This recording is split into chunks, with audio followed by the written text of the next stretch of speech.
Hi guys, how's everybody doing? We'll get started. And usually I'm a walker, but we're filming today, so I'll be standing in one spot awkwardly. So thank you everybody for coming. Investing in Mexico for lifestyle and cash flow. It's going to be a really casual presentation. So at any point, if you have questions, feel free to put your hands up and ask away, and we'll have a question period at the end as well.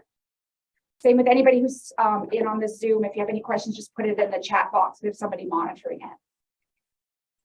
So we have three presenters today. Myself, I'm a realtor that got my start in investment real estate. Oops. Mike, my Mexican realtor who lives in Mexico and helped us purchase our place that we bought there. And then Cheri Hamm, who's a local mortgage expert that is going to show you how you can make your dreams come true and buy in Mexico as well. So a little bit about our agenda today. I'm going to talk about our journey, our family's journey, and why we started looking at Mexico, and explain just a bit about the process on how we went through that. We're going to talk about, Mike's going to step up and speak about living and buying in Mexico. He's got some really great videos and to show you kind of the growth of the area. Then he's going to show you some opportunities that he brought from the area that he works in, so we can show you some opportunities that are there. Cheri's going to come up and talk about a HELOC. She'll explain the process of using the power of your existing mortgage. We're going to do a property analysis, Mike and I, and then we'll open it up for questions. So I've been an investor for over 20 years, my husband and myself, and I worked on a large investment team, just teaching people how to invest in real estate. And the last few years, I found it really difficult to find cash flow properties here. And the rights that tenants have has made it a lot more difficult for investors to feel comfortable with buying properties at a price point and then putting tenants in it. So I've had a real passion for investment real estate, and I loved going to houses and being nosy. So I started my real estate journey 9 years ago and have just absolutely loved being able to help people get started.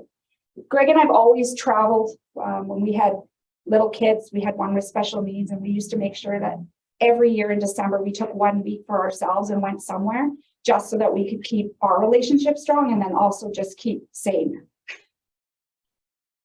So this is the house that funded our project for Mexico. So about 9 years ago, we were out driving around and we found a lot of land in Maple Ridge and we decided we were going to buy it. It was an acre. And I went back to the office and a bunch of the realtors are like, don't do it. It's got major water issues. You don't want to buy it. But we brought our builder in and he looked at it and he's like, yes, it'll probably cost you $100,000 in drainage for French drains. But we ran the numbers and we ended up building this house for about $1 million. It was a 5-bedroom, 5,000 square foot rancher. So when the market picked up, as everybody knows, it went insane. We started really thinking about it and we thought, this makes us no money. There was no way to make income from it. We couldn't subdivide it and put a basement suite in it. And we really needed to start looking at our retirement plan. Greg works for a company, but I'm self-employed, so I don't want to work till I'm 90, and I don't want to be a Walmart greeter, so I had to find something different to do. So we decided to sell the house. And a lot of people use the term downsizing. I hate that term. I like to use the term right-sizing, because a lot of times when people are looking at making a move, and you say downsizing, it sounds really negative, like you're moving into a damp basement. But really, we decided to find our right size homes. We bought this house in Silver Valley. It was absolutely perfect because Greg was sick of doing yard work. It was absolutely done every Saturday, Sunday. Today, for example, he would have been out having to plow a large driveway with snow. And we put in an Airbnb. So down here, it's a 1-bedroom legal basement suite. So we run an Airbnb and we make between $2,000 and $3,000 a month just on that Airbnb. And it's also been really handy as a realtor because other realtors know we have it. So a lot of times if their clients have sold, but they need 5 or 6 days stay, we're able to open it up to them as well. But by buying this house, we kept all the stuff we loved, our kitchen and all the things we loved, the size. It's still 5,000 square feet, but we managed to have a lot of equity left so we could purchase in Mexico. So we were able to do 2 things. We could fund our lifestyle, which is having something in Mexico, and we were also creating cash flow. But when I show you the numbers for cash flow in Mexico, you'll see why we were so excited.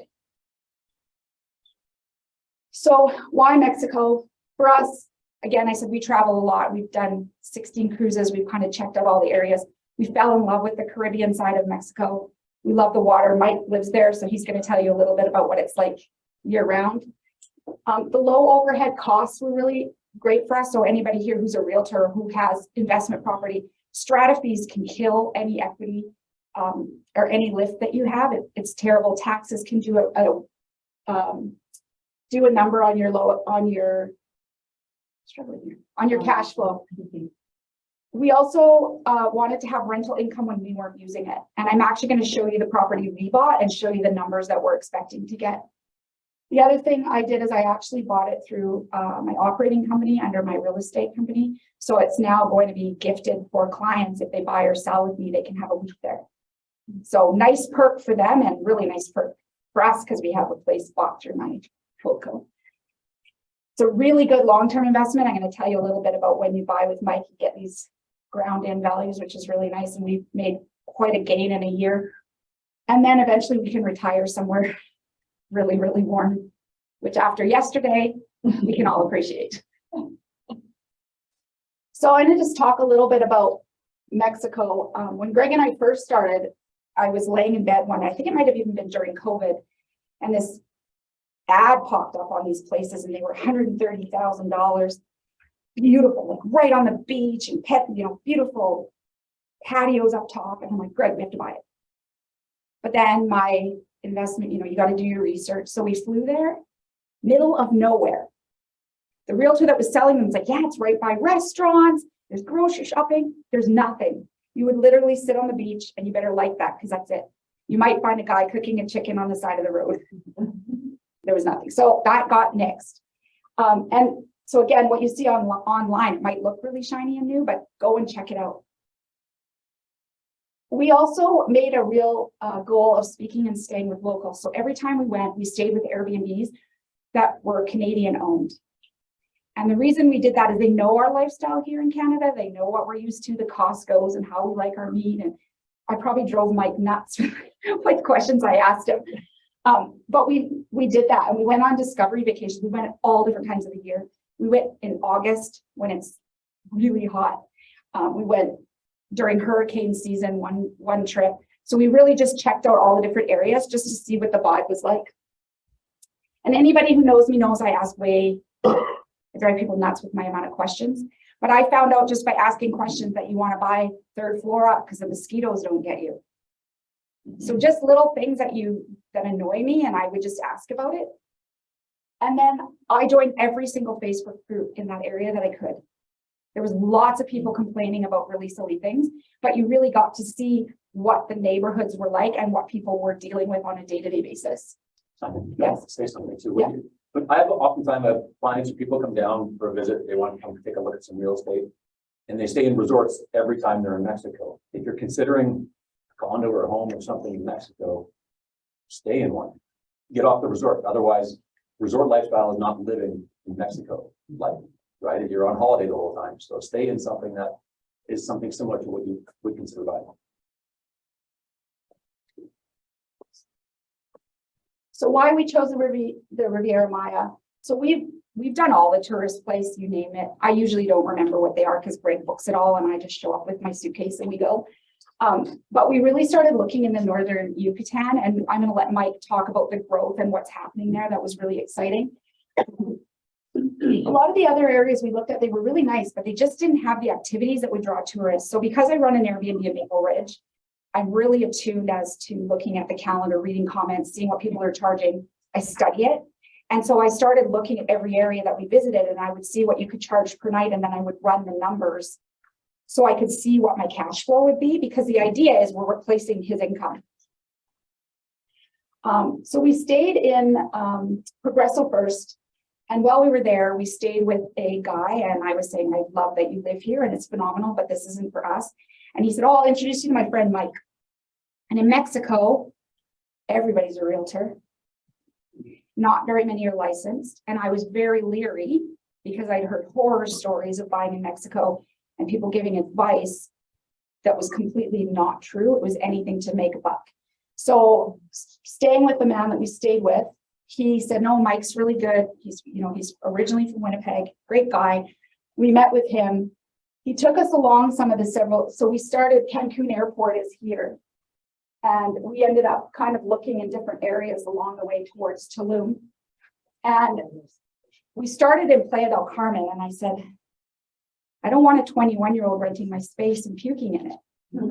Which there's lots of Playa that is not like that, but the areas that I was looking at numbers to get high enough, you needed to have areas down on 5th Street, and I didn't want my nice linens getting destroyed by 21-year-olds. So Mike said, I'll take you where my family and I live. And we fell in love the second we entered the gates. So this is the area that is going to be our second home. It's called Puerto Aventuras. And the reason I loved it is as soon as you pull up to it off the Cancun Tulum highway, it's a gated community. So to get in, you have to have a QR code. And we had been traveling in Mexico a lot, and I never felt safe that I could get up in the morning and go and get a cup of coffee until we went to Porto. So 7 o'clock in the morning, I got up, my purse, put on running shoes, and I walked in and I got a cappuccino and a croissant. And I'm like, this is what I want. And I also loved it because the roads are quite flat there, and we have a daughter in a wheelchair. So it was actually nice because I have clients with kids with special needs as well. And so having something even for older clientele that is quite flat was important to me. And also the building we bought in has an elevator because in August, it's really, really hot. And I don't want to lug groceries up the 3rd floor. Also the location. So it's only an hour from Cancun International Airport and 30 minutes to Tulum or Playa del Carmen. So it's literally smack dab in the middle. So for us, we can catch a plane at Vancouver, and we're in Cancun in 6 hours. And then they have, what's the bus called? ADO. The ADO. You get on it and it takes you right to the gates. For $12. There you go, $12. Also, I'm a little bit of a snob. I needed to have like grocery stores and meat that was actually like packaged, like I would buy it at Costco. I can't. It has to be that I don't see a face on the meat. And some of the places we went to, the stores were like that. And So Mike, we started chatting and he was like, oh, I have an ice cream guy. He comes Monday and drops the different ice cream off. And we have a chicken guy. And then right across the street from where we are, there's a large charcuterie, which is a big grocery store. And they actually will deliver right to your unit. There's also a Costco in Cancun that you can have somebody, she charges you a rate. She'll go to Costco, pick up everything you want and deliver it to your unit so that when you get there, it's already there. The Canadian maple syrup's the same price. Yes. Funny fact, he's here visiting, he's staying with us. And I said, oh, you should take some maple syrup home. We'll stop at Costco. So we go on the Costco website, $17.49, $13.49 in Mexico. US. Same price. So we are getting ripped off on maple syrup. So also anybody who has worked with me knows for me, it's rental rates. So I got really good at running numbers and seeing when you put all the numbers in, you got to be making money or I don't want to get a call about toilets being plugged. If I'm making $30 a month, it's not worth it for me. So I'm going to go through the numbers of our personal property so you can see where we got. Also, what we learned about Puerto Aventuras is they actually have 10 or 11 months out of the year where they're full. And it's because in the summer, the rich Mexican people that live there go to Puerto Aventuras to stay because it's a gated community. It's right on the beach and it's safe. So you're getting in July and August, you're collecting that crowd of renters as well. A lot of Europeans in the summer. Europeans. It's up by that big marina. It is the marina town. Okay. He's got a good video to show. And then I'm going to invite Mike up and he can go on about Mexico. It's phenomenal. You're very welcome.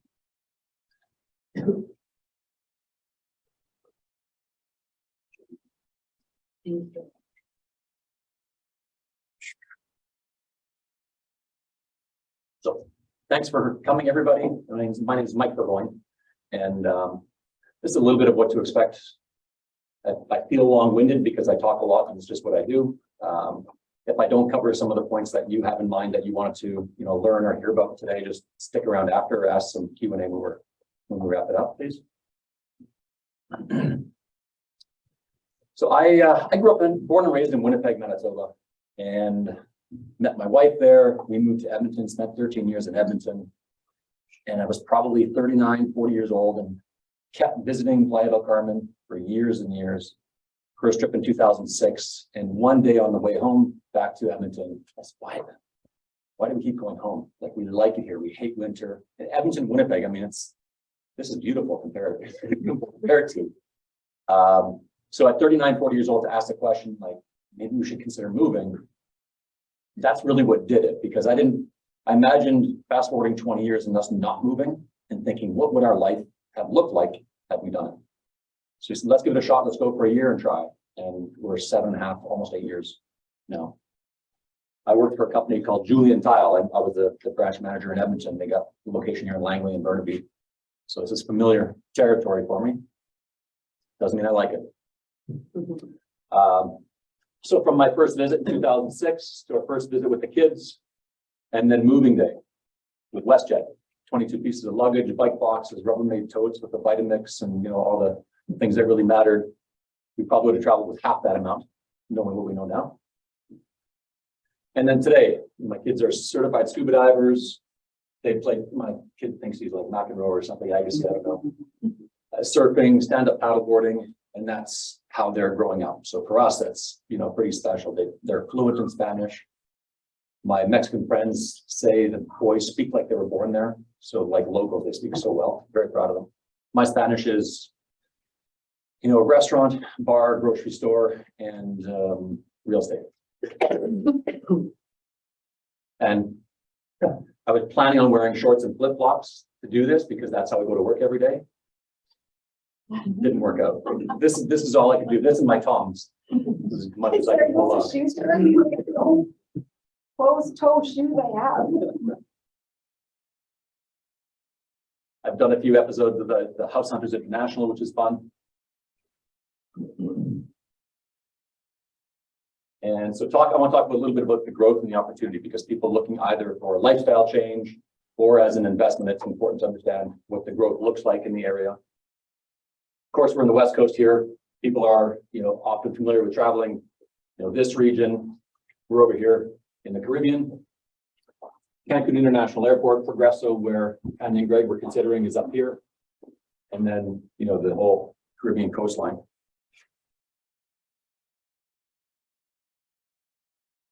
So I talk about Cancun because it's really where it all started.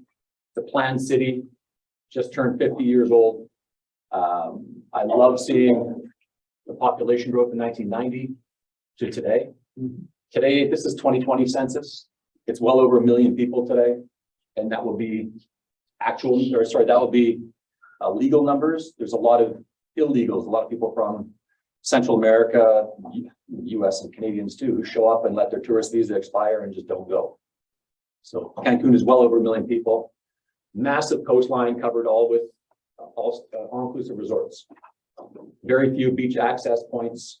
It's not very walkable. A city like this, high-rise towers, feels to me more like Miami than cute little Playa del Carmen or the kind of Mexico I want to spend my time in.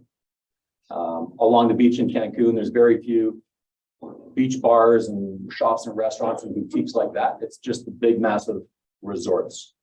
Hot in the summer, in 24 as an overnight low to 34 daytime highs is the average. But it's also 80% plus humidity. So we start sweating in May and kind of settles down around September. This is Cancun in 1985.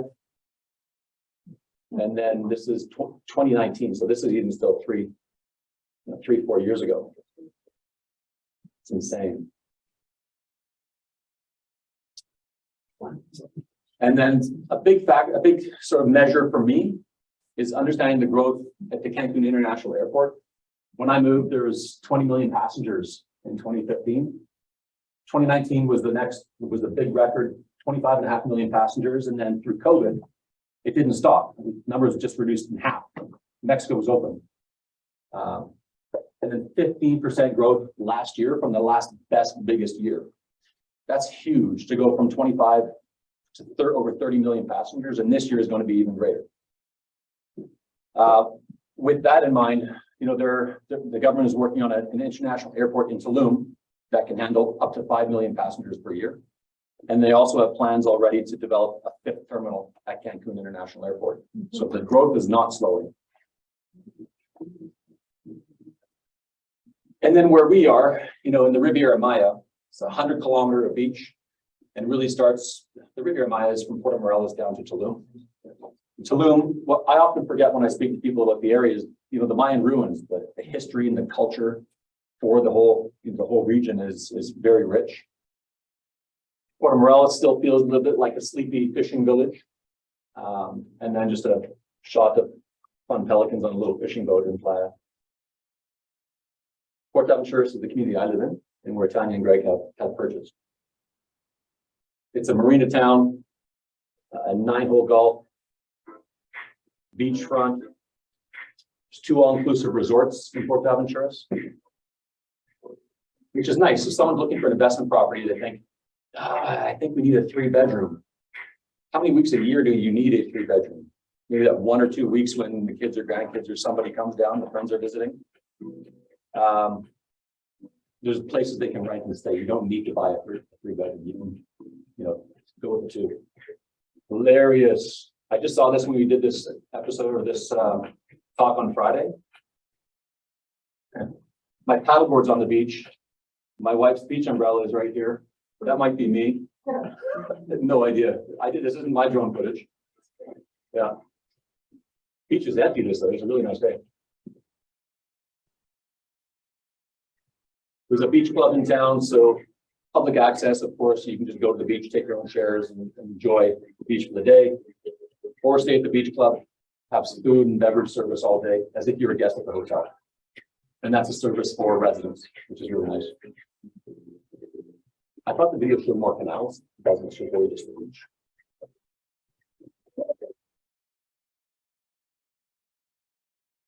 Yeah.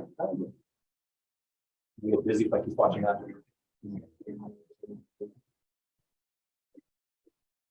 Yeah, I don't know. I think they just keep showing more of the beach. The population of Port Aventuras, I don't know. It's probably somewhere between 6,000 and 8,000 people within the gates. The other side of the highway is the Poblado, the little village where I read an article, it was 44,000 people. So it's big. And that's the locals. They'll work at all of the all-inclusive resorts up and down the highway, the restaurants.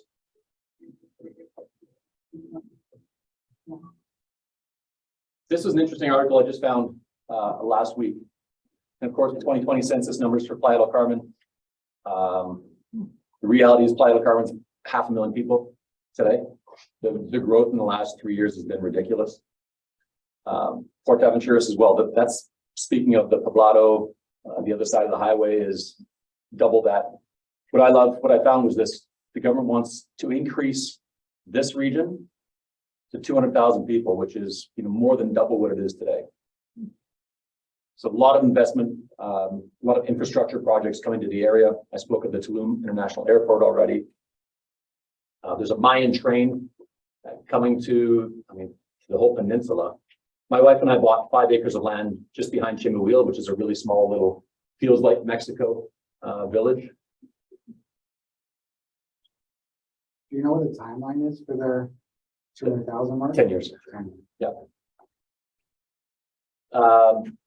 The city of Playa del Carmen believes that they can become as large, if not larger, than Cancun. The room for growth is ridiculous.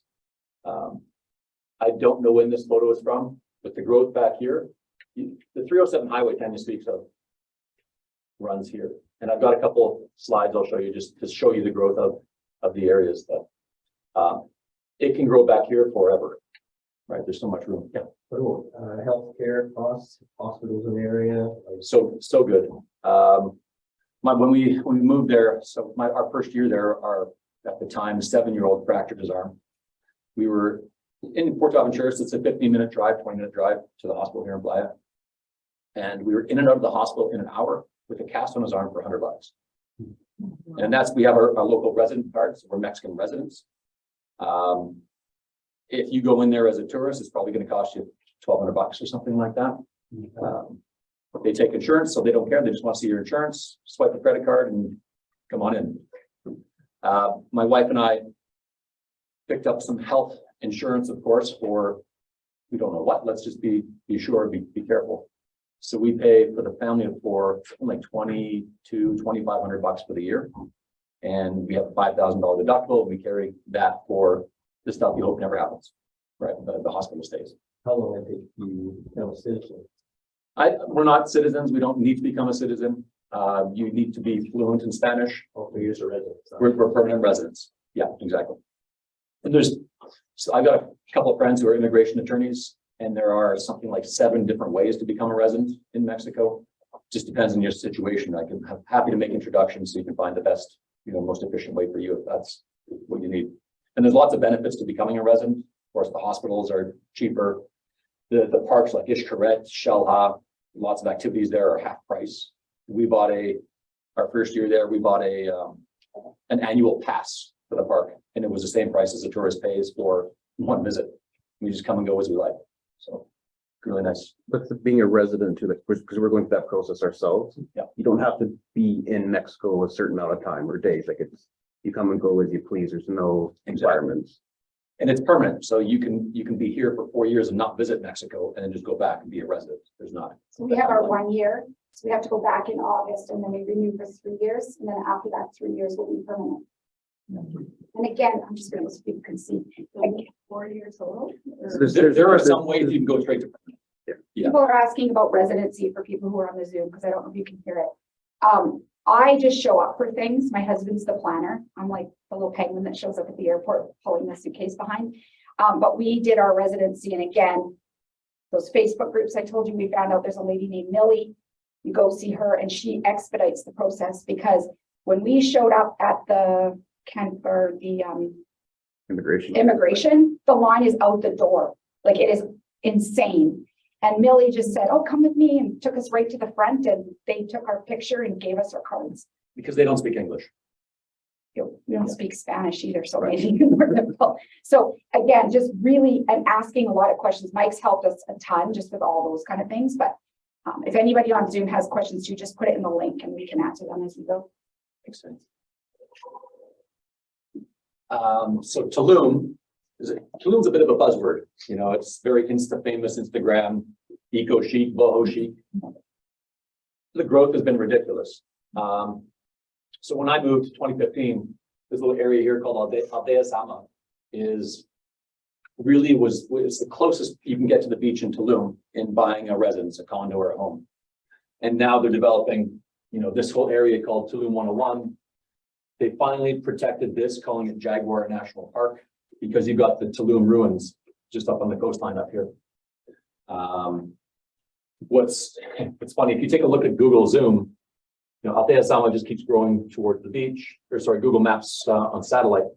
This little region here that looks a little different than the rest of the town, and here for years was known as the invasion, the squatters, and it was people coming from all over Mexico, really for construction.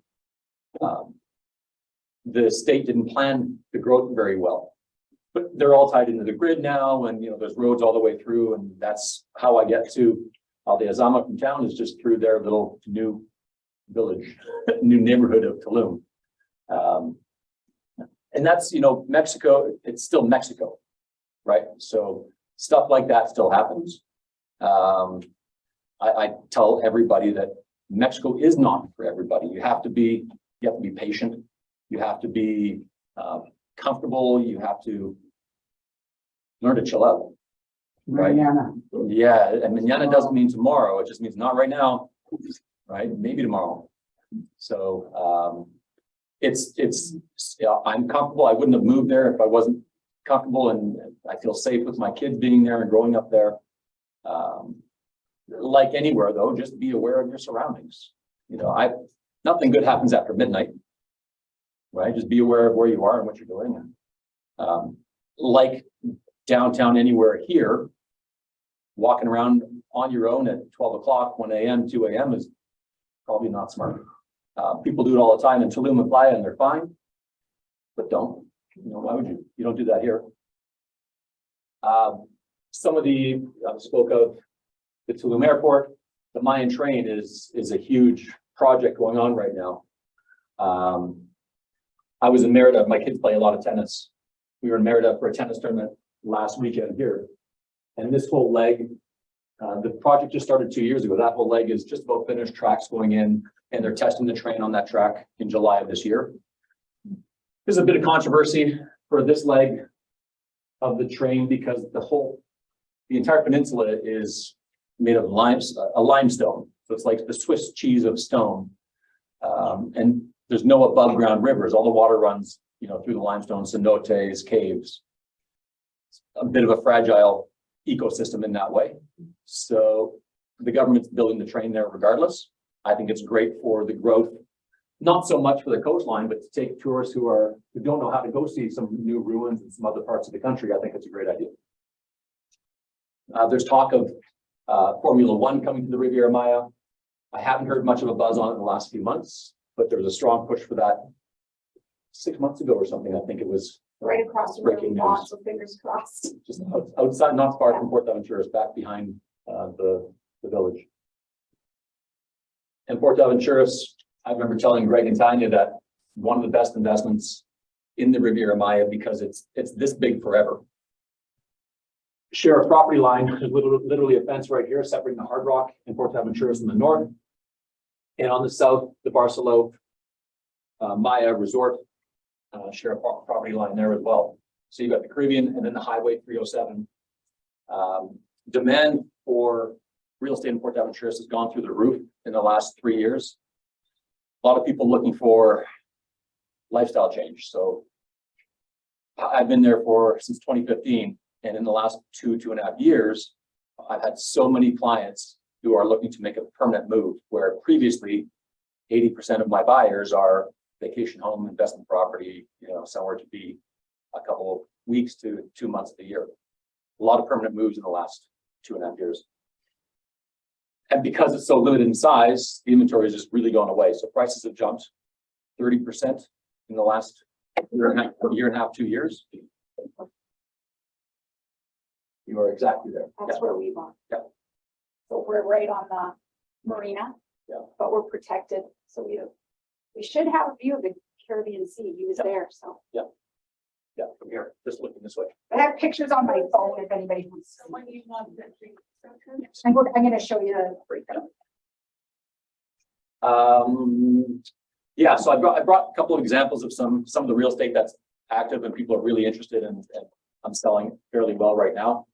One of the projects is on the jungle side it's called Ashpuha Beach, and another one is my friend Tony lives there. Amares out this way, and both of them are similar to 1,000 lot residential areas. And it's actually they're both all single family home developments, and I'll show you more about those. They're interesting. That one for Ashpuha right here is selling really well because they have a private beach club for the owners only. So it's not open to the public. It's just an amenity for the residents, for the owners, which is very nice. With under the highway direct access. So you don't have to leave or try and cross the highway to get to your beach club. Because they have the permits already for the under the highway tunnel, but because it's Swiss cheese, I think they might end up with a bridge or an underwater tunnel. I don't know. Are you buying the land or are you buying that home? You're buying the land. I've sold some that people are going to buy and hold. Most are buying to build individual home. They work closely with one of the builders who's got 10 home plans already set aside. He's got a catalog of 10 floor plans, and people like what's easy, so they're picking from one of those 10 plans and making some modifications to suit them. Just the land. We'll get to that. Yeah. We're saving the best for last. Spoiler. There's no MLS in our area. In Cabo, I believe they do have an MLS. We're still like the Wild West on the Caribbean. I send people to go use Point 2 Homes. It says there's 35,000 homes available in Quintana Roo, the state of Quintana Roo. There's not. It's a listing sharing website. So any new development like this, for example, everybody's going to market it and try and promote and try and find buyers. They can help them buy into one of the projects. So everybody who has their own business, like Tanya said, everyone there is a realtor, so someone can just start posting stuff and hope that a buyer finds them. You can probably see this 27 times posted. And the prices will Here. change. So Mike might have the listing and it's 300,000, then I'm like, well, I'm gonna list it for 310, and if I get 310, I'll get the extra, the difference. You have to. So how do you know who's the actual listing agent? Is there any way of, The new developments are open, so anybody can sell new developments. Because we don't have an MLS, when I take a listing, if it's a great listing that I want to own this, I tell them I need an exclusive listing. If it's not interesting or exciting, I tell them list it with 2 or 3 other people, because I don't want you calling me every week saying, hey, you're not showing it, you're not showing it. The resale market in the States is slow. People like what's shiny and new, and you can get more appreciation, more equity if you buy early on in the development stage. I often have some really nice listings that are well priced, market priced, sometimes a little bit below, but the unit's 12 or 14 years old, has some heavy custom furniture that was beautiful, 15 years ago, but today it makes it feel dated and small. It'll sit in the market for 3, 6, 9 months, 12 months, sometimes longer. So if someone asks me to take a listing like that, I'm like, yeah, sure, no problem. I'll market it, hope to sell it, but please list it. Here's 3 other people, listed with them as well. Take the pressure off of me. Not that I don't want to sell it, but that's just the reality. And so on that point, I often tell people too, don't buy to flip, because it could take you 12 months or longer to get out. And this is also why you need me. Try and navigate that. That's difficult for me to navigate. Never mind someone who doesn't understand. Are they always listed in US dollars? Yes. And all the numbers we're gonna show you today are US numbers, Yeah, thank you. but then the profits in US dollars too. An article from just a couple of weeks ago, a week ago, I guess. Quintana Roo, the country has seen real estate prices increase by like 9%. Quintana Roo, 14%, the state, which is big growth. The time I've been there, it's been a relatively flat market because there's so much construction in Playa del Carmen and Tulum, which is where the populations, are going to. So the construction is almost outpacing, or at least keeping up with the demand. So prices have stayed relatively flat. They've gone up some, just construction costs like here. I'm going to speak on Amara's residences, the Shpuha residential, and the Fives Beach. The Fives is a development developer out of Spain, been developing properties like this, vacation homes, for 50 plus years. And they've got this project here just north of Playa del Carmen. They have a downtown hotel downtown Playa del Carmen, and they've also got oceanfront in Puerto Morelos.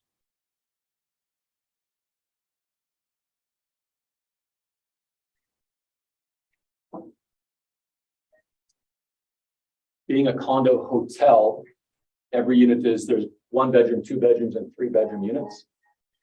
Fully equipped kitchens for the owners. This one has, I believe, 9 different swimming pools, 15 restaurants and bars. Because it's condo hotel, one of the almost catches, some say it sounds like a timeshare. It's not. When you buy, you get full deed. It's your property. But when you buy here, you have to sign a leaseback agreement for 12 years, where you can use your property for up to 8 weeks per year for the next 12 years.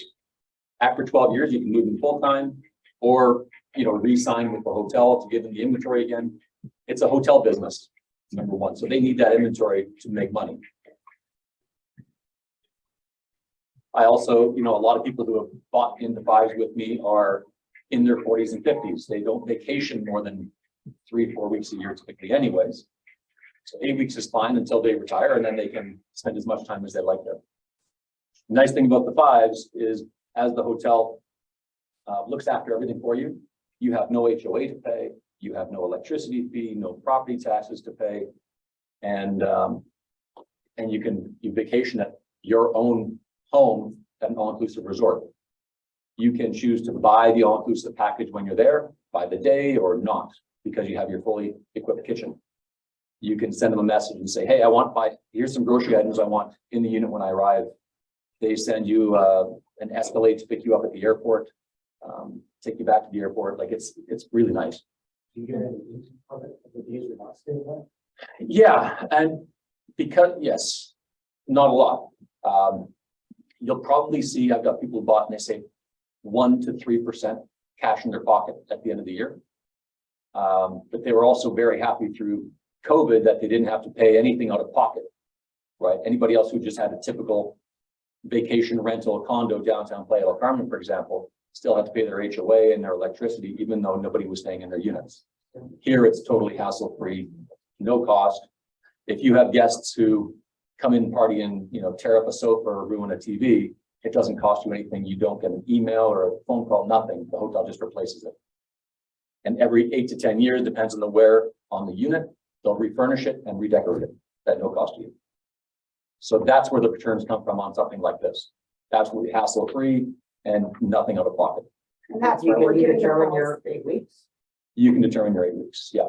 So, and a lot of people who have bought here, because they're only going to use 3 or 4 weeks, they'll gift the other weeks to their clients, their friends, or they'll rent it out themselves to their friends and neighbors to increase that 1 to 3%. The Fives doesn't like that, but it's your 8 weeks to use as you like. Loads of amenities, like everything. It's pretty fantastic. Of those 8 weeks, you can trade in some nights and go stay at the downtown, which is run by Curio by Hilton, or you can go stay oceanfront on the beach at Port Morelos, where just about every unit has beautiful ocean views. Just to give you an idea of what some of the units are selling for. So I speak of, my abbreviation is Fives Beach was that property I just showed. Fives Oceanfront is Port Morelos, and this is the Fives Downtown.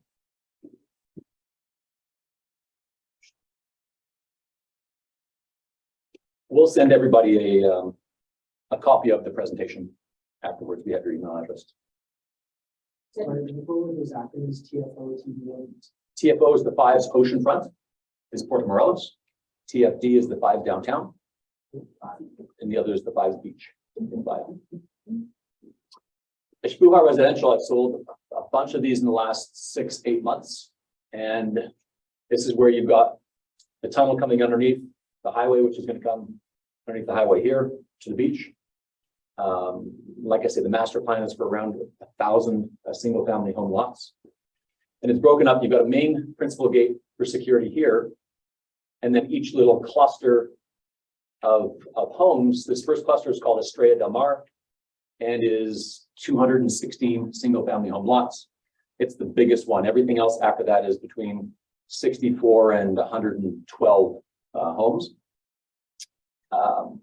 Each cluster has its own clubhouse.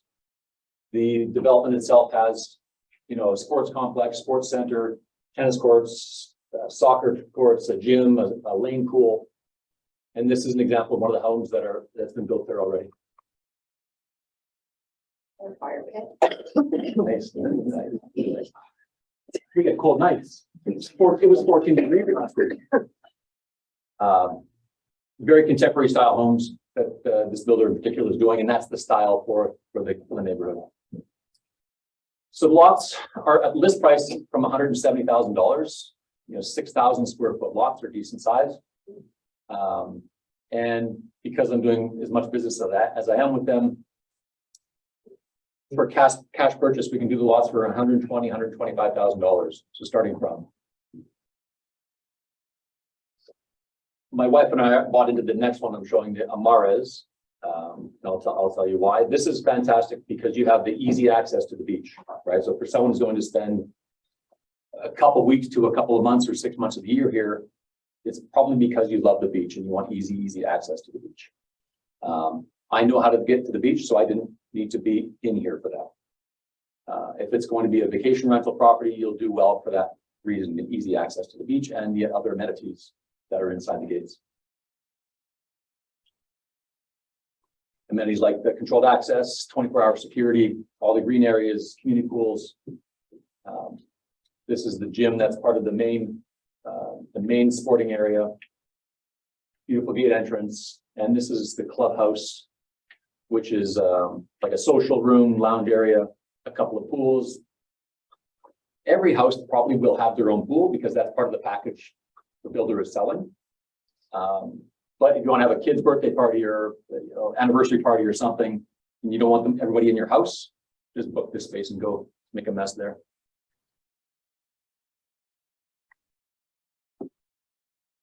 The big amenity, of course, is the beach. The Shpuha beach is spectacular, like white powder sand. The water is, it's a bit of a bay, so the water is always very calm.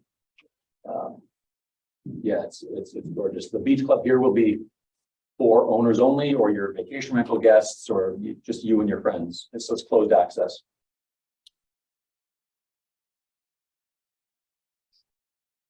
Amares is the next one. It's about 1 kilometer south. So for the beach, when I want to go to the beach, I'll still go to a Shpuha beach, where there's 5 other public beach clubs that I can go to. So I go to the beach probably once every 3 to 6 weeks. Living and working there, it's not something I do all the time. We're doing a home, I don't remember, one of these 2 blocks here. And the vision for Amares is quality of lifestyle. And when I show you the list of amenities, you'll understand why. Lots are less expensive. You can do a house and a lot from around $250,000 right now. And financing available here, only 20% down. So you can, it's ridiculous, 250, 20% down, and then 30% is payable over the next 2 years, equal monthly payments at 0 interest. And then the next 5 years at 8% interest with no prepayment penalties if you want to just pay it off. What is the first term? First is 20% down. Yeah. And then 30% over 2 years, equal monthly payments. At 0 interest. Yeah. Which is, I think it works out to $2,500 a month, something like that. Yeah. And so our plan for the house, we're buying the small one. It's just a little investment for us to play with. The builders also don't do show homes, so I'm likely to either leave it empty and use it as a show home so I can keep selling these things, or put a long-term tenant in there for a couple grand a month on the condition that 24 hours notice and come in to show it, keep it clean. The amenities are like the list longer than my arm. A big one that's going to make it, what sets this different, sets it apart from a Shpuha is, for me, the school. So you have a lot of people here living full-time, like a true residential, but also the sports and rec center, soccer field, wellness, a culinary center, farm to table, natural reserve park, shuttle to get you up and down the coast a little bit, concierge. So if you want to, anything you need, you have an owner's concierge that can help you through things. For the Airbnb options, do you have numbers? I do. You do? Okay. That's my favorite part. It's really, this is a brand new. I don't get possession of my lot until a year from now, and then it'll take them 8 months, 10 months to build the house. This is all it is right now, which is why the prices are as good as they are.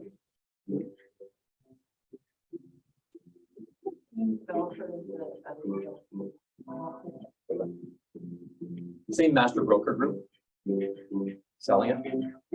What is doing background of football? 4 Cardinals. The main dude I know, Stefan, he's the owner of Costa Realty here, and I know him fairly well. He's okay. He's got some money. Yeah. He's been had this business in Burgoyne for a long time. And that's the nice thing about financing with the developer. It's just, it all stays in Mexico. It doesn't touch any credit, anything here. The buying process is it's simple. I work with a couple of different attorney groups that are like a one-stop shop. So for us as foreigners to purchase real estate in the Riviera Maya, we have to do it through a bank-held trust called a fideicomiso. And, that's, the trust permit. Closing process, we make an offer today, for example, we're accepted, we're around 2 months to closing on your property. Purchase, so your closing costs are going to run you 5 to 10% of your purchase price. And it's such a range because you have a couple of percentages in there, and then you have a couple of fixed costs. The biggest percentage hit is a 3% acquisition tax. So that's 3% of your purchase price as an acquisition tax. You have a notary fee of 2 to 2.25% of your purchase price. And then the legal fees are $2,000, $2,500. And your trust fees, which is your application, registration, and first annual fee, are another $2,500. So the example I use is someone who's buying a studio downtown Tulum or Playa del Carmen, for example, for $100,000. Their closing costs are going to be 10, 11% of their purchase price because 3%, 2.25% plus the $5,000 and everything else takes you to 10%. If you're buying a home for $1 million, it's really 5% because the $2,000 and $2,500 kind of get lost with all the other zeros. Something like what Tanya and Greg purchased is around 7%. The attorneys that I work with, we'll present the offer once the offer is accepted. I really have it easy doing what I do where I do it. The attorneys do everything else. Being a one-stop shop, they will create the purchase agreement. In English. Bilingual. The Spanish side dictates, but they do the translation, have it both for us to easy understand and go through it. They will do the due diligence on the property. They will work with the banks to get you your trust set up. They will work with public registry to make sure your deed is duly recorded after the fact. Buying pre-sale, you take delivery when the project's finished. Your deed is likely coming 3 to 6 months after the fact because the developer bought this piece of land and applied to build 12 units. They get the permit to build 12 units. Inspectors come out when he's done or just about finished and say, okay, yeah, you got 12 units, you built what you said you're going to go. And now they go to apply for individual titles. So that sits with the municipality for months. Big pile on their desk like this. So we can still use it. It's yours to use, start renting, renovating, whatever you want to do. Really, I think that's. Got a couple of questions. I think you might have already covered them, but Yeah, tell so does the developer give the mortgage or Mexican banks at the 20% down? She went over that. There was a developer financing right on the developer financing. So tell me the question again. Does the developer give the mortgage or Mexican banks at the 20% down? So he's talking about the Amaras. The Amaras, thank you. So 20% down. It's not even, it has nothing to do with the bank. It's nothing to do with mortgage. It's directly with the developer. So you'll pay, you get the deed when it's paid in full, if that's the question. And then mortgage terms for Amaras, I think we went over that as well, right? So the 20, 30, and then 50% paid at 8% interest with no early prepayment penalty if that's what you want to do. And then somebody else, I was told 50% down for Mexican mortgages. Americans and Canadians can't get, you have to be a resident to get a Mexican mortgage. And even then it's difficult because you have to show income, which you don't have in Mexico. Interest rates for my friends who have mortgages in Mexico are 11%, if not higher. The interest rate on my Mexican credit card is 50%. I took a Toyota Highlander for a test drive and the guy asked me, are you looking to buy with cash or financing? I said, cash, but what's the rate? He said, 22%. It's a different world, Find your money here. It's find your money here or do something, a developer finance where it's 8%. 3 years ago, 8% sounded outrageous. Today, it's like, well, it's not so bad. And again, if you only need the money for a few years, it's not that bad. Is there anything to know about the deed and the title? How does it work down there? Because we're buying through a bank held trust, it's in the local Mexican bank's name with you as the primary beneficiary. That's the difference. But it's, I mean, the bank is not an asset to the bank. It's yours for you to do as you wish. Yeah. I've seen banks, you know, go under and that any trusts there get picked up by the next bank. Is there anything, like political issues in that area with, the indigenous and that, like, do you know? I mean, really, Well, it's because it's regional, it's like, they're all provinces type thing. And so where we were on PV side, you just have to be careful essentially, because there's. So for us personally, we were way more comfortable buying brand new. The reason we were comfortable is because I didn't want grandma from 3 generations coming and saying that she had a claim to that property. So for us, it was just a comfort zone, and it's what I know. I know pre-construction, and I was really comfortable. Because that can be something that happens with buying. So again, your lawyers are there for a reason. when the attorneys do their due diligence, they take that deed back to its origin and make sure that, you know, the trail is clean the whole way through. So So when you're buying pre-construction out there, is there somewhere where you can check out the developers? Like, is there somewhere online and do your research? So yes and no. So when Everybody's a developer there because the area is so hot right now. Go So when we bought with Mike, he took us to, what was the project called? ahead. Nuska. And the developer, Adria is lovely. We got to meet her and her husband. We had broke bread with them. And we looked at that project and they were building where we actually ended up buying. So when we first looked at them, I'm like, yeah. They were really, really nice, but I thought the price point was higher than what we wanted to spend. And then Mike took us and we looked at like old stuff and I'm like, no. Because like it was just odd. Like you go up 3 steps and there's this, and then you go up 2 steps and it's this. And I'm like, I don't want to, no dishwasher. And I don't want to go to Mexico and have to spend my time there renovating. I just didn't want to. So we were actually able to see the project. And then we were very lucky. I'll go into a little bit when I show you the numbers about what we were able to do with the developer. Is there title insurance? No. No. Speaking of new developments, the developer will do a deal with minimum 30% down, typically is what they're looking for.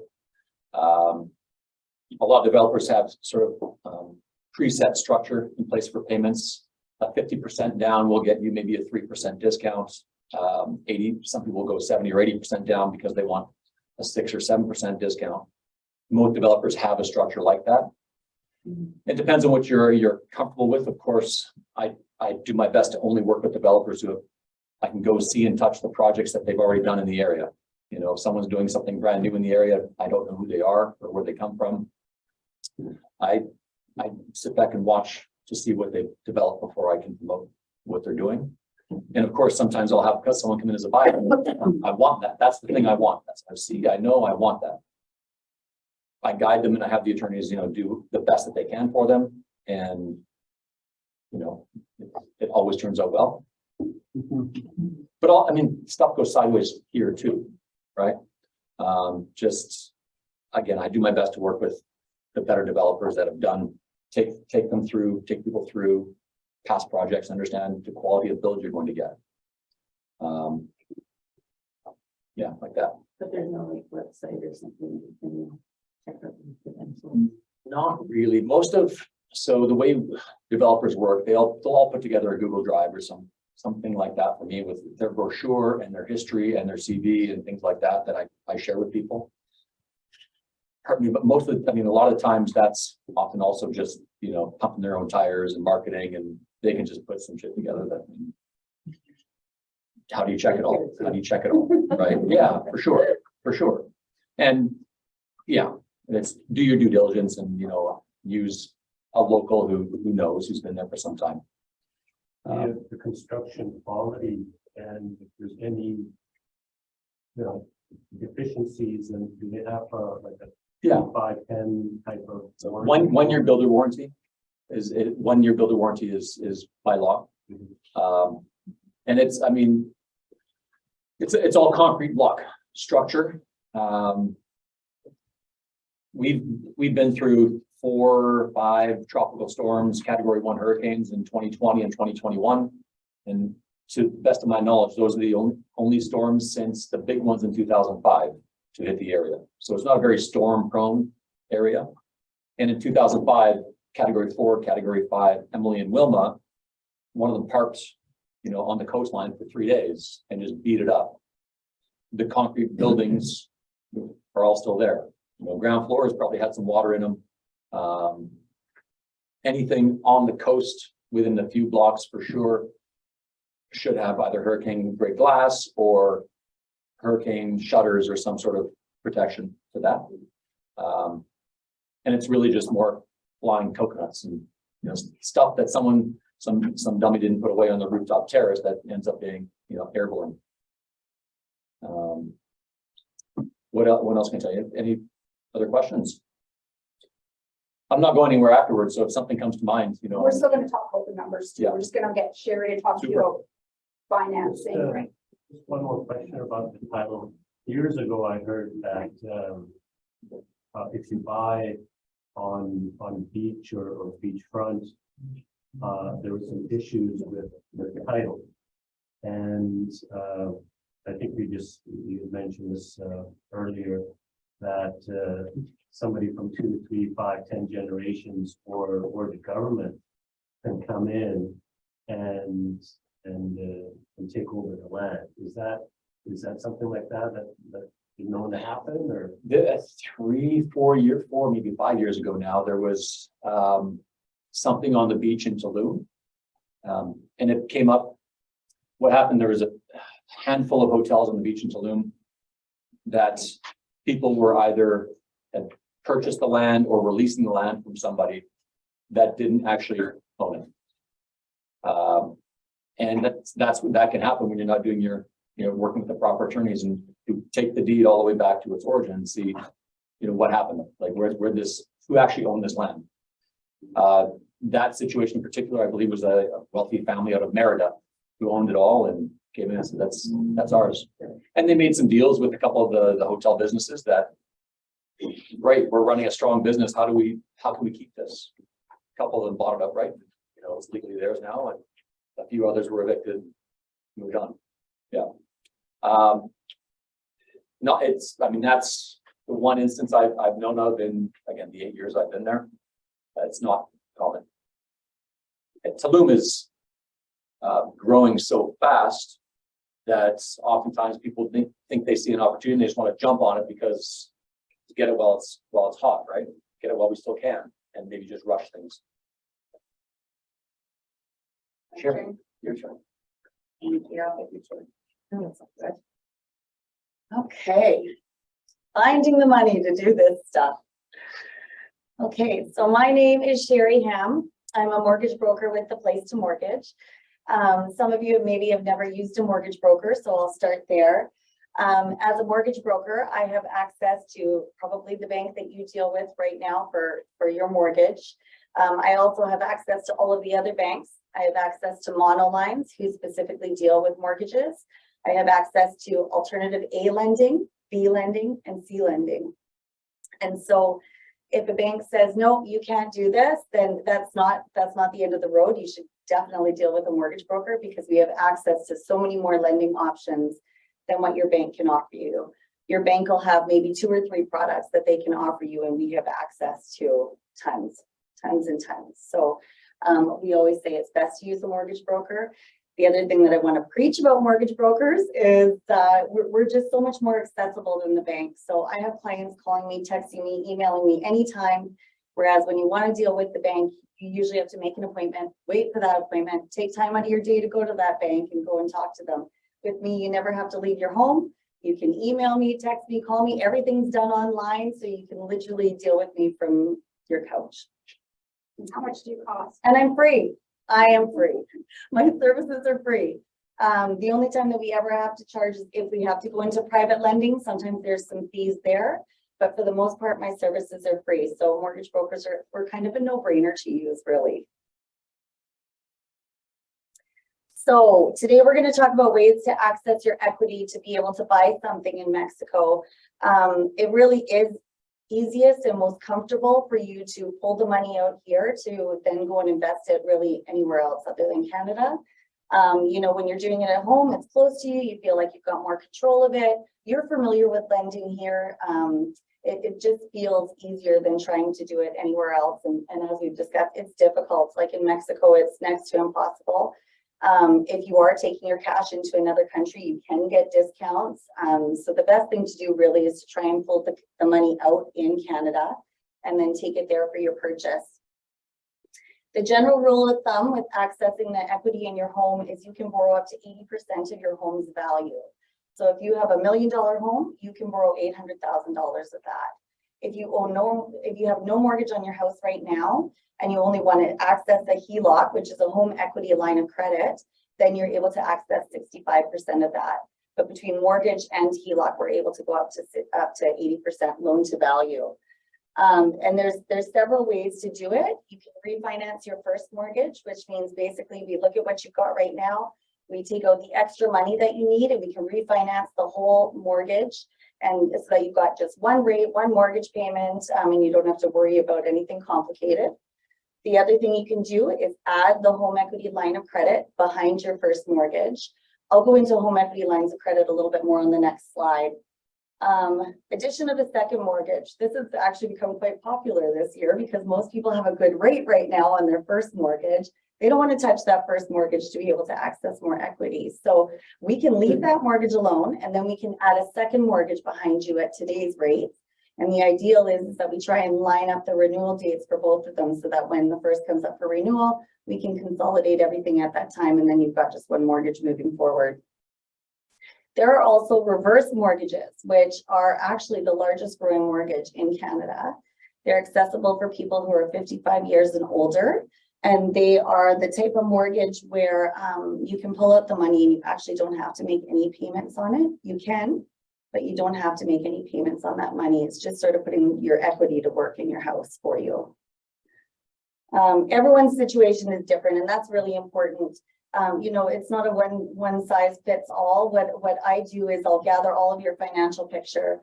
We'll talk about what you need right now, what things look like moving forward, all of your goals, and we try and make everything line up so that we set you up for success and we try and have a good solid plan in place for you and decide which of these options is best for you. Home equity lines of credit. So mortgages are the cheapest way to borrow money. That they always have the lowest rates. Home equity lines of credit are the second cheapest. They're usually done at prime plus 0.5%. Sometimes it can be more than that, but on average, this is what they look like. The bonus with a HELOC is that it's revolving credit. So you can pull it as much as you need to, but then you can also pay it back as fast as you need to without any penalties. And obviously, as you pay things down, then you've still got that other cash that you can always pull out for your next investment or whatever else you need to use it for. On months when Mexico's making you good money, you can be shoving that onto your home equity line of credit, pay it right down. And then the bonus of it also is that when cash flow is short, you only have to make interest only payments on it. So it doesn't have that set payment in place. You can do as much or as little as you need to. Most home equity lines of credit also have the option of being locked in. So if you find that you pulled out, $300,000 in a home equity line of credit, you're not paying it down as fast as you would like to, you can go to the lender and say, I'd really just like to lock that into a mortgage. And it'll be like a second mortgage on your home. They'll do a fixed rate for you, they'll lock it in, and then they'll set you up with proper payments so that you're trying to, make headway with it. And that's really about it with home equity lines of credit.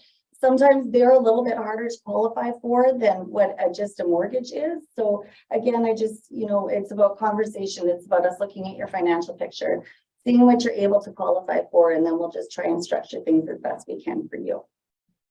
And that's about my piece on borrowing money here in Canada. Now the fun part. I'm going to show you the numbers. Anybody who knew me 10 years ago, I said I get excited about numbers. Mark's laughing in the background. I hated Excel. I still don't like Excel, but I'm learning to embrace it. But when I started running the numbers for our property in Mexico, I got super excited, which is why I wanted to do a seminar, because I tell all my clients and my friends and everyone's like, well, how are you doing it? So I'm like, let's just bring Mike from Mexico And then that way we can educate you all. And I know there's quite a few realtors in the room, and I think it's great because I think it's just one more tool in our toolbox that we can use for our clients. So this is our property. This is the Nuna. And if anybody wants to look, I have pictures on my phone so that you can see, because they're started construction now. So Mike goes every week and takes pictures for us. So we feel like we're kind of part of the process. When we first started looking, it was a 3-bedroom and with an elevator. And when we were in the show suite, I said to my husband, it's weird because there's like a big area for a kitchen table and you don't use it there. You literally sit outside on your, it's not a lanai in Mexico, but you're on your porch, you sit outside. So every time we've been there, we're playing cards, we're outside, we're barbecuing outside. So I said, it really feels like a real waste of space. So I said, I wonder if she would turn that into a studio for us. If you don't ask, you don't get it. So I said, would you turn that area into a studio? And she's like, sure, for $5,000. So now we have a 2-bedroom and a studio lockout. She even allowed us, she sent us the plans, and we were actually able to change walls and doors so that we could make the flow more our lifestyle. And then that way we'll probably keep the studio as a lock-off for us so we can put like our family's things in it. That's not typical changing a developer changing walls. That was very fortunate. But if you don't ask, they will say no. And what that did is it just increased our cash flow substantially. So I'm going to show you the numbers. So this one is as an Airbnb rental, which is what we're going to do. So if you look, it's a 2-bedroom and a studio rental.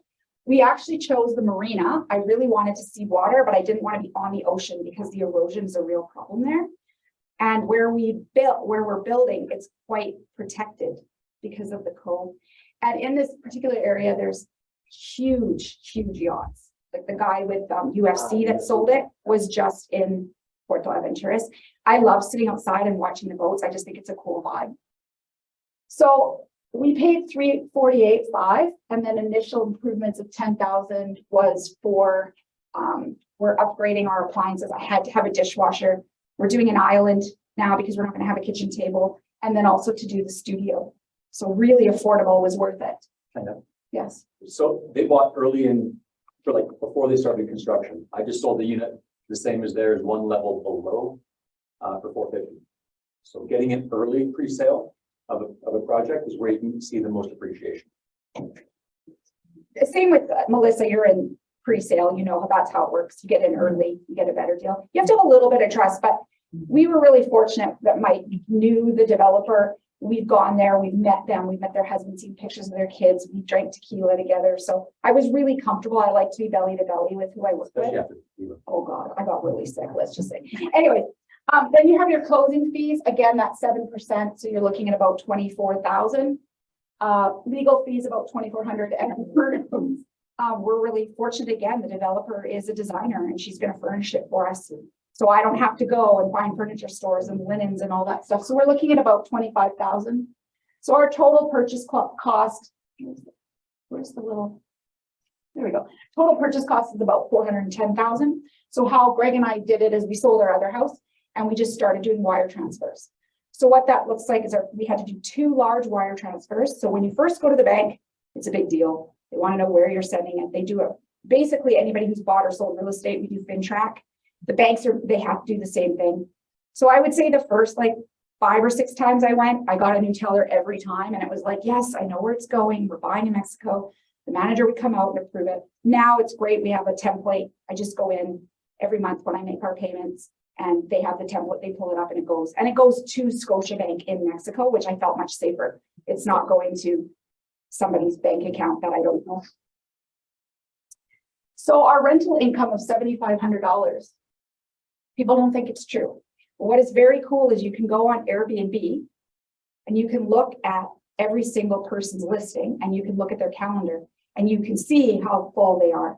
You can see their comments, you can see all their pictures. So it's really easy for you to do an accurate analysis as an investor because you can use real numbers that people are using. So we did it as $250 a night for 30 nights. That's putting together the 2-bedroom and the studio rental. It's actually quite low because I'm not counting like Christmas and the seasons that are really crazy. I just did a flat rate. And I've done a 25% vacancy rate, but I also didn't include the cleaning fees because the people that are staying in your Airbnb are paying cleaning fees. So I'm not even counting that income. So our expenses, so our operating income is about $5,625 with that rental vacancy rate. Property taxes is about 1%. Yeah, I didn't even touch on that. Yeah, it's so somebody was asking. 1/10 of 1%. So we're looking at $30 a month for property transfer tax or for taxes. Insurance, they don't have it there. Utilities, so how they do it there is you would allow a certain amount of air conditioning to be used. And then you would give a card to the person staying there and they would have to put more money in case they're misusing the air conditioning, for example. Mike's also advised us to lock off the washer and dryer because people don't use them properly there. When Greg and I went there, I said, oh, we gotta find a washer and dryer. He said, oh, there's a lady who does it. It's $2 a load. And I took it to her. I took all our laundry and she like folded it beautiful, smelled good. I'm like, I don't even need to do laundry. Yeah. I'm like, I have no Spanish. I'm like, dang it. Like I'm trying to, oh yeah, see. And I'm like, she did, it was phenomenal. Repairs and maintenance, we put at 5%. Again, that's to like replace sheets and towels and stuff. And I run an Airbnb in Maple Ridge and I don't often have to replace them if you're using good quality. And when people are using their unit for Airbnb, they're not really using the unit. They're off doing stuff. So if you have like a long-term tenant, then it's long-term use. So with Airbnb, they're there for a week. They're not cooking in the kitchen. They're not doing laundry. They're just sleeping there. And then property management. Now we did 10% because we want to manage the actual bookings ourselves because I want to screen who's staying there. It would be 20% if you were given somebody to do all of it for you and you were just hands off. 20 to 30. 20 to 30. But I did not include, again, cleaning fees. So if people are paying $100 every time they're staying there for a clean, it only costs you $20 to pay a cleaner there. So that would just increase your cash flow. Tanya, when you do the Airbnb, when you've got you're vetting the people going in there, how do they access the unit and So- keys and whatnot? What's really fantastic now is that we use digital locks. So one of the things that Mike had told us is like, make sure you get a good property manager. I'm like, no, he's like, no, because they'll rent your unit and say it's empty and they'll pocket the cash. So we'll be able, Greg's in IT, so we'll be able to really use digital where they get it. Ours that we use at home, you get a 4 code that you put in and then it expires by a certain time and date. So we're going to use the same thing on our keypad there. And there's Nest, people have Nest. Nest cameras. And then how we set up our Airbnb in Maple Ridge is they have to have at least 3 5-star ratings to be able to stay with us. They cannot book without it. And then if they message me and say, oh, we want to book, I ask a ton of questions, but really nice. Like, oh, are you traveling with small children? Because we love kids. So I ask a lot of like those questions. Further to the 10%, if someone's doing all the bookings for you at 20 to 30%, because they're doing everything for you. The 10%, you need somebody local who's going to look after your guest if the Wi-Fi is down or the hot water's not working or the AC's out. So you need someone locally who can sort of navigate through those things. I don't want her calling you. So if someone's going to that's all they need to be available for. They'll charge around 10% of your booking. And how do you find somebody like that? Is there an on-site manager or? Again, you have Some buildings, yes. Otherwise, I'll make some referrals for you. And if anybody has questions in regards to Airbnb, my girlfriend and I launched an Airbnb consultation business because we're learning all the ins and outs and you can do some really cool things with Airbnb, but they're always changing their rules and they don't tell you. So all of a sudden you get a change and you're like, wait, what? So you have to really be watching what's going on with Airbnb. But what a lot of people don't know is if you go into Airbnb and you go to a listing, so there's not very many for Port 11 tourists. It's very hard to find and they're very expensive. And a lot of them are older and they don't have elevators. But what I also found was that if you go down to their calendar, you scroll all the way down to the bottom and you can find the calendar and you can look at the whole 12 months of what they have for bookings. And it's a really good idea to see how full they are. And the rates change based on season, by month, Yeah, by week. and you can change with Airbnb, you can change the algorithm a lot. So like if I have a weekend that's empty, I'll just do it as like a discount 10% rate. We have a guy that's staying with us again next weekend. He works, does machine for wild play. It's right by our house. He stayed with us. He's like, hey, can I just pay you cash and stay with you again? So then we're not paying a percentage to Airbnb. So it's really good options. And then you can also get and you can do VRBO and Airbnb at the same time. And there's programs you can run that make sure you don't double book. We're quite happy with Airbnb, so we're going to play around with that a little bit. And then plus I want the ability to have clients go as well. So then my corporation can pay their stay. And then HOA fees, 250. And again, cleaning, you're not going to have a cleaning fee because the Airbnb people are going to pay it. So we did 100% cash because of that nice, beautiful house we sold. So our cash flow will be over 4,000 US a month. I cannot find cash flow anywhere in the Lower Mainland that's going to make me 4,000 US a month. And the real estate only costs you 350, 400 all in. So for people like being a realtor, I have a lot of people our age that are looking at retirement and what can they do. And it's a really nice option. And don't think of it as like, well, we're moving to a condo. You're changing your way of thinking. So for us, you're like, you left your acre. Why would you do that? Because we were creating a lifestyle we wanted to live. So just when you're choosing who you're going to work with, really pick partners that have the same goal as you and ask tons of questions. So on that cash, everything's staying down there. Like nothing's coming through Canada. So Greg could answer more, but we used is it a business? Well, for that, so for the income, you can choose what you're doing, right? So if you open a Mexico bank account, you could keep it there. We have corporations, so we're going to be taking the funds up here because it's offsetting other things in the corporate that's going on. So there's, it's your choice really of what you're doing with And it. he used a business called Nightbridge to switch our money from Canadian to American because it was better interest, right? Better rate. Better rate. But and if you have questions, like everybody can take my card. I'm happy to answer any questions that you have. And if I don't know, he does because he did all the paperwork. Actually, for Mike, the income tax rate in Mexico at the fund, we're staying there 30, just might went to 35%. for corporate. Right? But if it's a personal rental, personal income, I believe on the rentals, they're still at 35%. Yeah. And you have to be a resident, right? For income tax. For income tax, Mexico is switching things up a little bit where now to have a bank account, you need to have a tax ID. So to do this, you'll have to become a resident and get yourself a tax ID. But of course, there's a treaty, so you're not going to pay taxes both in Canada and Mexico. You can, if it's better for you to have it in Canada, then do that. And we'll just have I'm not an Airbnb accountant, pay I don't us. do Airbnb. That's my little asterisk. Airbnb pays us. I have accountants and So- Airbnb people. What happens is when people stay with us, usually within, I don't know, 12 hours of their stay, it says Airbnb paid you out $314.52. And it's like free money. yeah, there's all the drop-ins. So we have it set up so Airbnb actually collects taxes on the stay and remit that. So GST, all the lodging taxes and stuff like that. It would be the same in Mexico if there's applicable taxes for there. The platform itself would. take And you that can get and remit it. creative. So like we live in Maple Ridge and Maple Ridge is awful.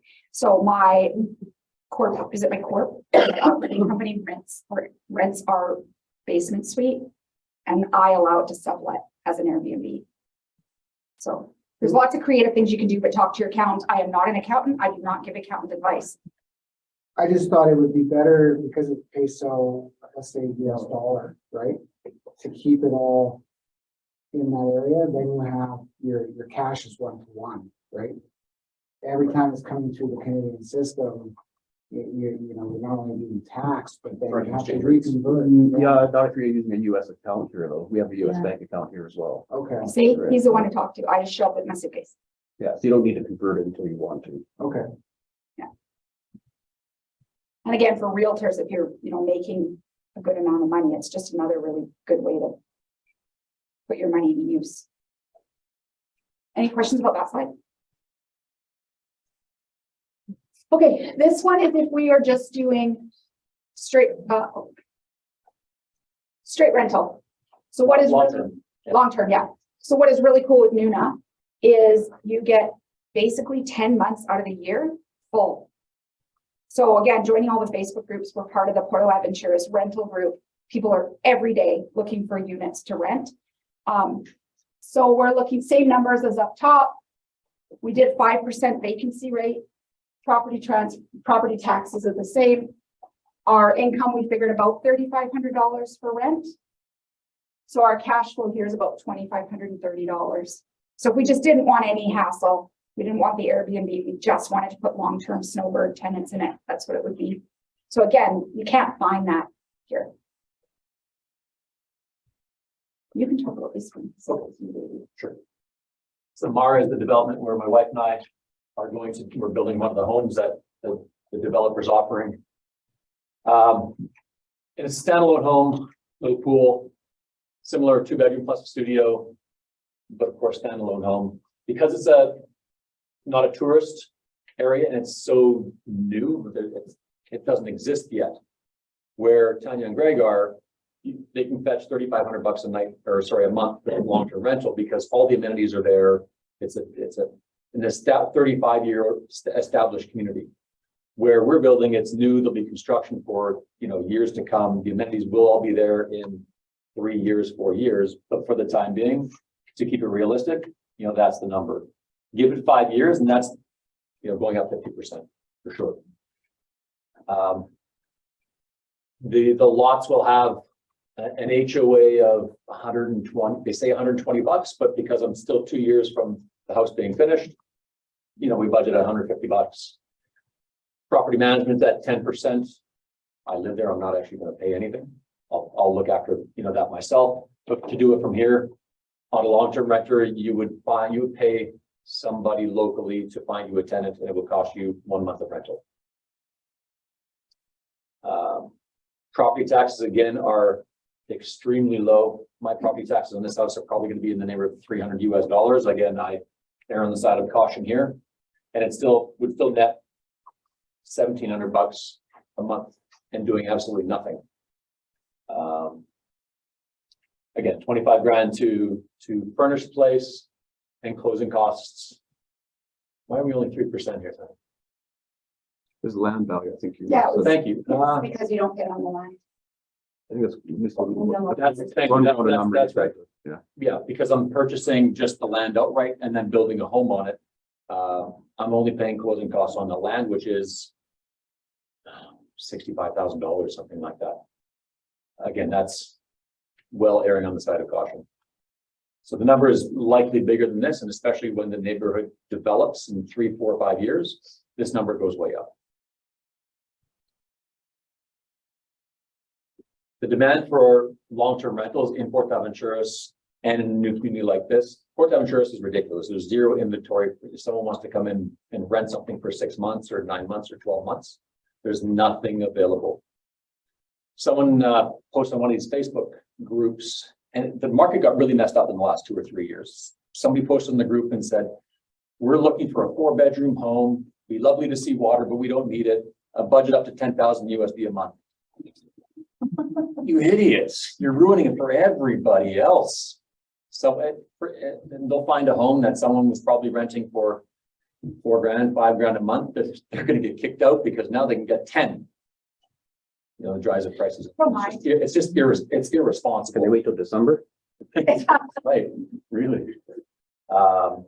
So that's the reality of long-term rentals like this. And again, when I joined before we bought, we joined the Facebook group because I wanted to see real numbers. And somebody will put somebody put, looking for a 1-bedroom studio, or I'm looking for a studio or 1-bedroom on the oceanfront or whatever. I want to spend $2,300 US a month. And people were so mean. They're like, $2,300, what you're looking for is, and I'm like, I thought that was like for a studio, $2,300 seems good to me, but apparently not anymore. So join them for fun. Yeah. A lot of Karens though. A lot of Karens, I'm sorry. Is there any sort of rental restrictions or anything of that nature? It's Mexico. There are a few buildings that will have some rental restrictions, but it's not common. Do you think it's coming? Like Hawaii? No, I don't think so. Because you know, Mexico City is, they're really up against, if you read the news. Yeah. The locals are, and I just see, I see Airbnb having a lot of problems coming. In Cancun, yes, but Cancun is dominated, remember, by that hotel zone, which is the reason Cancun exists. So that Cancun hotel zone dictates how Cancun operates. So there are restrictions in Cancun, especially within that hotel zone. I think there's no rentals shorter than 3 months allowed. Yeah. So That's why. in Playa del Carmen or Tulum, there's nothing like that. Yeah. And then we really just did the same with a HELOC, paying 50% and still being, very well cash positive on this. How long does it take them to build? Our home, because we're doing a smaller home, will be 6 months, 8 months. I've got some folks who are building a 4,000 square foot, 4-bedroom, and it's a 10-month build. Yeah.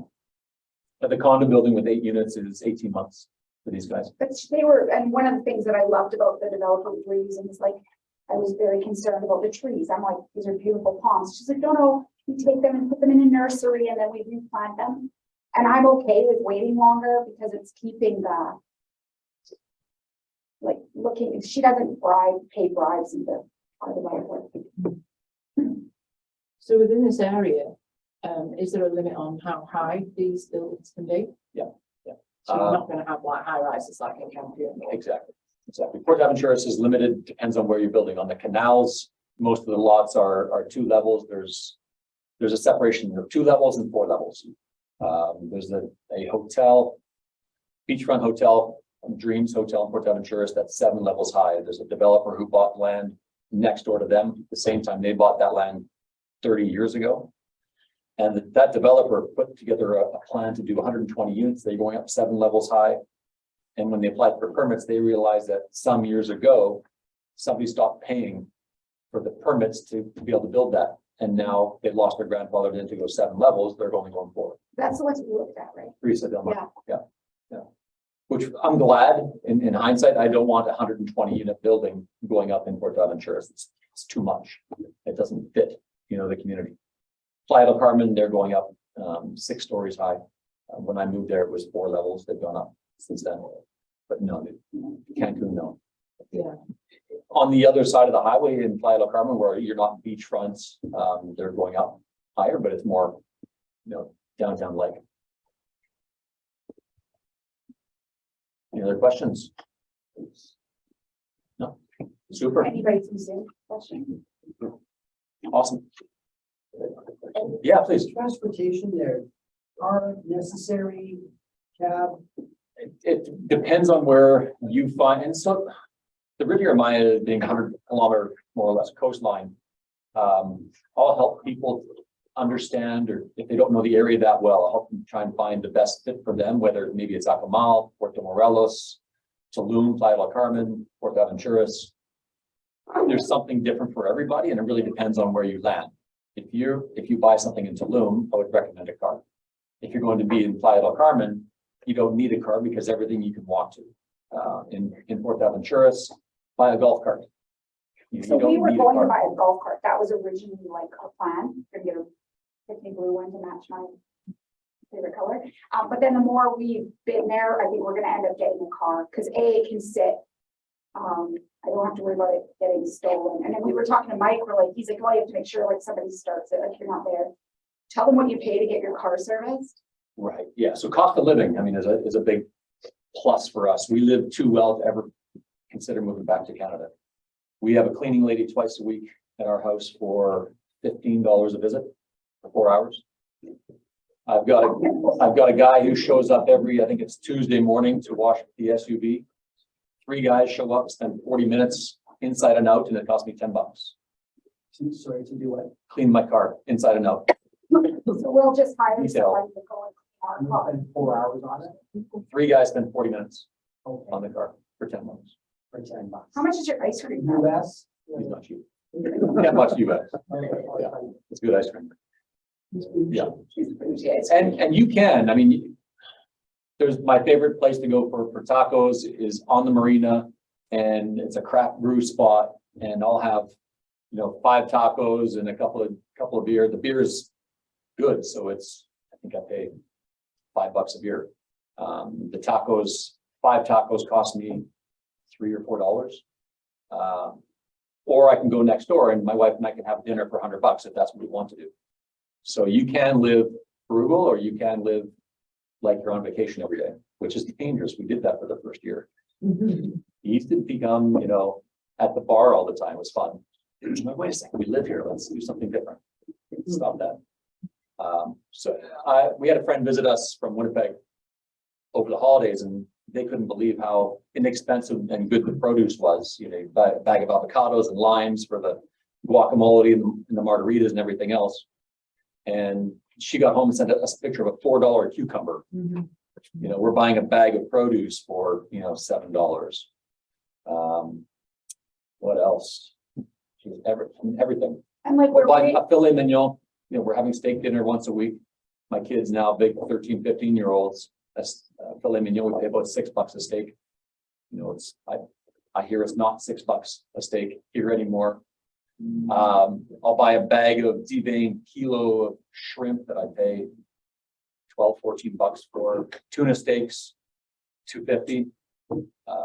We eat well. We're pretty happy where we are. and there's a Costco and there's a mall, and there's all the services there too. And that's a great point. I have a lot of clients say, yeah, we're trying to decide where we want to be. We're looking at Belize and Costa Rica and, everywhere else. And the amenities that are available, and people all the time say, oh, we're in Cancun. We want to come look at some properties. I don't do Cancun. Well, no, we're staying in Fuerteventura. You fly into Cancun, you're staying somewhere else. Yeah, so just the convenience of that airport, direct flights to 100 countries around the world. We have 2 Walmarts in Playa del Carmen. Mercedes just opened a dealership in Playa del Carmen. Like, it's all grown up. It's not a sleepy little town anymore. There's all the amenities and everything you need is right there. The other thing we liked about Puerto Aventuras is, if you ever gone to Mexico, it's so fun the first time, and they're like, let me braid your hair, and they recognize your band, like, oh, I served you dinner last night, you fall for it. Yeah. So when we bought in Puerto Aventuras, there's none of that, because you have to be QR coded in. So you're not bugged when you're sitting at the beach. There's nobody coming up selling you anything. Actually, our son got a kick out of it because he was diving. Was it at Porto when the police came onto the beach? Somebody did it. Oh, yeah, Yeah, it was at Porto Aventuras. right next door at Barcelona. Yeah, at the Barcelona, the big hotel, and Jack had just done a dive, and all of a sudden the police are like onto the beach because I guess somebody got caught selling cocaine, like on the beach or whatever. But you can literally go to Puerto Aventuras. They have a farmer's market. So it just depends what you're looking for. I think we're going to buy again. We might buy where Mike did, do like a lot, but I really like the idea of Porto. The numbers are really appealing to me. Another question on Zoom about mortgages in Mexico and the amount being down for mortgages in Mexico. Find your money at home. There are some independent businesses that are doing lending for foreigners. Typically, it's in the 7 to 9% interest rate, but it's difficult. And shorter term, right? Like 12 years, I heard 12 years. Typically shorter term. And there's a lot of restrictions. What's that? RBC are doing mortgages. Not in the Riviera Maya. No. Not seen anything like that. Yeah. Did And you hear anything about that? The RBC? Okay. And Cabo is different. They operate differently. There's an MLS in Cabo, I'm told. Yeah, so our friends they're in Cabo right now. Couple that I sell their real estate, I've sold their kids' houses and whatever. And so they found out we were buying in Mexico, and then they started, and now they're in Cabo and they're buying there, but it's very different. So they have an MLS there. They're working with a Keller Williams agent there, but then they found foreclosures, which they have there. But their foreclosures are really, really different. So she's actually educating me on Mexican purchasing in Cabo, because it's very different. And they have mortgages in Cabo. But again, they're going to get their money. They did upsizing too. So they have money. I sold their house in Maple Ridge. They bought a beautiful house in Mission, and they're using that money to buy in Mexico. They can get a mortgage there. Yeah, but it's not easy. Is it just in town or the? I don't know. This is what we're finding out. And also it's been a bit difficult because their agent they were working at in Keller Williams spoke English, but the foreclosure agent, you can't just be a regular agent and show foreclosures. It has to be the agent that's appointed by the bank. So here we have buyer's agents and seller's agents. In Mexico, it's not really like that. So they kind of snuck into the area where the foreclosure was and looked at the new houses that are being built there just so they could see the area of where the foreclosure was. And in foreclosures there, you cannot go into the home. So these people haven't paid mortgage in 3 years that are living there. They're actually the owners of the home. But in some cases, some people have not paid in 12 years. And the problem there is that they can do the process, which can take 8 to 9 months, according to my client. Now they're getting it from the broken Spanish and then the KW agents translating it. But it can take 8 to 9 months and then the bank still can give them 6 months to a year to pay. So they're willing, they're like, we might just do it because it's fun and we've got nothing else to do. And they're going to try it and it'll only really cost them legal fees. But again, if you get one with a tenant in it, it's a whole other ballgame because the tenants have rights in capital similar to here. So they can say, no, I've been paying my rent. And there's no here we have rental agreements, right? Yeah, so because of COVID, from what Mary understood, there's over 300,000 homes that are in foreclosure in Canada. And a lot of Americans. I don't think it's that number. That's a big number. Was it 30? Oh, maybe it was 30. It was a big number, but they pick a certain amount. Okay. And then they just feature those ones that they think they can move along the fastest. Interesting. To the point of financing, there's a company in Puerto Vallarta called Cross Border Investments. And anytime someone's looking for financing, I'll refer them. But in the almost 8 years I've been selling, I've not done a single deal with financing in Mexico.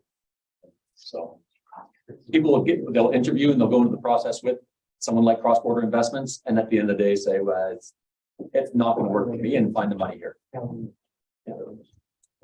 Just to talk about, everyone's got one of these on their table. It's the 5 development, and we offer a discovery program for people who want to, if that development sounds interesting or could work for what you're looking to do. You can go stay a few nights for $600, all inclusive. Tour the property. Of course, I'm happy to be there and help you go through all that. It's fantastic. It's beautiful. It's not for everybody because of the limited use. But for that, it's also totally hassle-free. So some people say that's a perfect fit for what I'm looking for. This is also what we're drawing. We're going to give one of these away. We'll do a draw later this afternoon or this evening.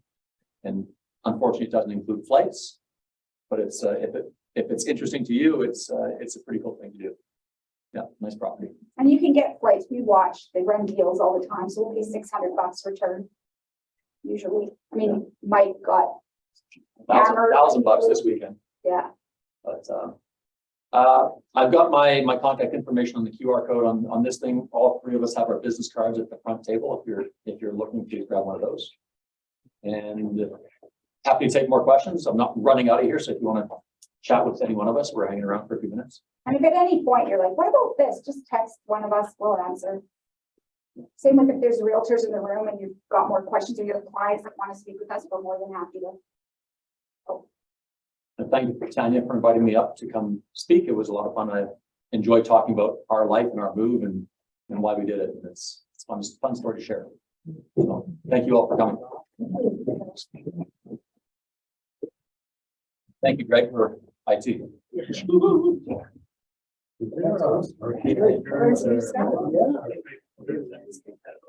was the question?